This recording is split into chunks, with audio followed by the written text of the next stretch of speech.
Leave to appeal a receivership order sounds like a lifeline, but for most business owners, it's an almost impossible uphill legal battle. In this video, Brandon Smith from Ira Smith Trustee and Receiver Inc. walks through a real Ontario case, Royal Bank of Canada versus 2339366 Ontario Incorporated, to show why leave to appeal is so hard to get, what the strict legal tests are, and why acting before receivership hits is usually the only winning strategy. You'll learn what a receivership order is, how a court-appointed receiver takes control of your business, and why the 10-day deadline to seek leave to appeal makes saving the business after the fact so difficult. Then we compare that to a formal proposal with a licensed insolvency trustee, which can stop creditor actions, keep you in control, and give your business breathing room to restructure instead of being sold off. My name is Ira Smith, president of Ira Smith Trustee and Receiver Inc. We are a true family business. We are not for everyone, but if we take you on as a client, I promise that you will be treated with the respect and compassion you deserve. You will also receive first-class service, always dealing with a licensed insolvency trustee. If you're seeing financial storm clouds gathering, loan defaults, covenant breaches, partner disputes, or bank pressure, waiting for a receivership application is the worst thing you can do. Getting professional advice early may be the difference between losing everything in receivership and saving a viable business through a proposal or other restructuring solution. Call either Brandon Smith or me now for your no-cost, confidential consultation. I hope you can watch until the end of this video and that you find the information useful. If you're a business owner, there are some words you just never want to hear. And receivership is probably right at the top of that list. It sounds like the end of the line, right? But what if it doesn't have to be? In this explainer, we're going to break down what a receivership order actually is, why trying to fight it is such an incredible uphill battle, and, this is the most important part, how you can avoid that fight entirely. Yeah, that quote really gets to the heart of it, doesn't it? That feeling of losing control over this thing you've poured your entire life into. For so many entrepreneurs, the threat of receivership isn't just about the money. It's deeply, deeply personal. Okay, so before we talk about how to avoid it, we need to get really clear on what we're dealing with. Let's pull back the curtain on the reality of receivership. What is it and how does it happen? The two most important words on this screen are take control. See, a receivership isn't a negotiation. It's a full-on legal takeover. A court appoints a professional, licensed insolvency trustee, to step in as the receiver. From that moment on, the business owners, they're completely sidelined. The receiver's only job is to manage and sell off the company's assets to pay back the people you owe money to. Now, this doesn't just happen out of the blue. A creditor, we're usually talking about a bank, can't just decide to do this on a whim. They have to go to court and prove there's a really serious problem. Most of the time, it's because of a loan default or breaking the terms of a loan agreement.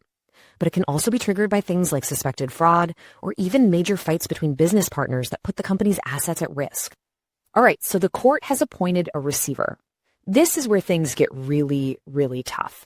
Because once that order is signed, the fight to win your business back, well, it's one of the steepest uphill battles you could ever imagine.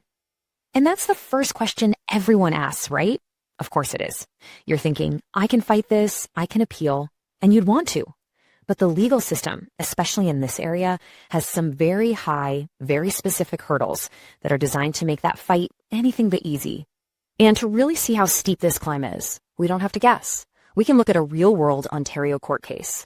This one, Royal Bank of Canada, v. 2339366 Ontario Inc., is a perfect and pretty stark cautionary tale of what you're up against. So here's the first major roadblock. You don't have an automatic right to appeal. You can't just file the paperwork. First, you have to go to a higher court and ask for permission. It's called seeking leave to appeal. You literally have to convince a judge that your case is even worth their time to hear. And to get that permission, you have to pass these 3 super strict tests. First, you have to show there's arguable merit, meaning a real potential legal error was made, not just that you disagree with the decision. Second, you have to prove irreparable harm, damage that can't just be fixed by a check later on. And third, the court looks at the balance of convenience. They ask, who gets hurt more if we delay this? You, the business owner, or the creditors who are waiting to get paid? Almost always the court sides with the creditors here because the system is set up to stop people from using appeals just to stall for time. And get this, How much time do you have to get all your legal ducks in a row and file this request for permission? 10. Just 10 days from when the order was made, that clock is ticking at an absolutely brutal pace. And this was the killer blow in that RBC case. The debtor tried to argue that just by applying for the appeal, everything should be put on pause. The court's response? Nope, absolutely not. And this is so crucial to understand. While you are spending precious time and money just trying to get permission to fight, the receiver is still working. They are still in control of your business, and they are very likely selling your assets. By the time you even get a hearing, there might not be a business left to save. So if fighting a receivership once it's in motion is basically a losing game, what's the winning move? Well, the answer is to change the game entirely. It's not about fighting the order, it's about making sure that order never happens in the first place. I mean, just look at the difference. It's night and day. Reacting means you're fighting a battle that your creditors started, with massive legal costs and a tiny chance of success. But prevention? That's a proactive strategy that you control. It's about taking charge of the situation before you lose control, restructuring your debt, and actually keeping your business alive. Let's just quickly compare the options here. The two rows I want you to focus on are control and creditor actions. In a receivership, boom, control is gone. It goes to the receiver. But look at a proposal. The debtor, that's you, keeps control. And maybe even more important, look at that last row. A proposal legally slams the brakes on all creditor actions. That gives you the breathing room you desperately need to fix the underlying problem. This is why a proposal can be such a game changer. It's not bankruptcy, it's a formal legal negotiation with your creditors that's overseen by a licensed insolvency trustee.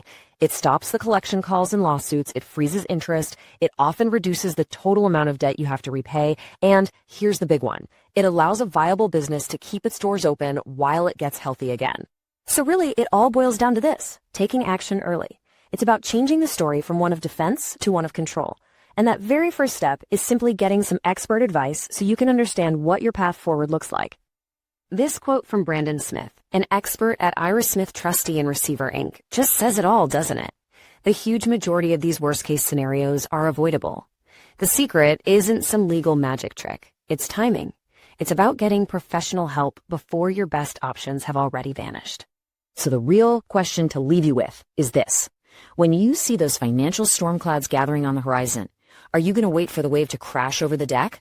Or are you going to grab the wheel and start staring toward a safer harbor? The big takeaway here is simple, but it's absolutely crucial. Do not wait. If you're seeing signs of financial trouble in your business, the single best thing you can do is talk to a licensed insolvency trustee. Professionals like the team at Ira Smith Trustee and Receiver, Inc. can lay out all your options. Options like proposals that could very well save your business and secure your future. That first conversation is free and it's completely confidential. And honestly, it could make all the difference in the world. Thanks for tuning in.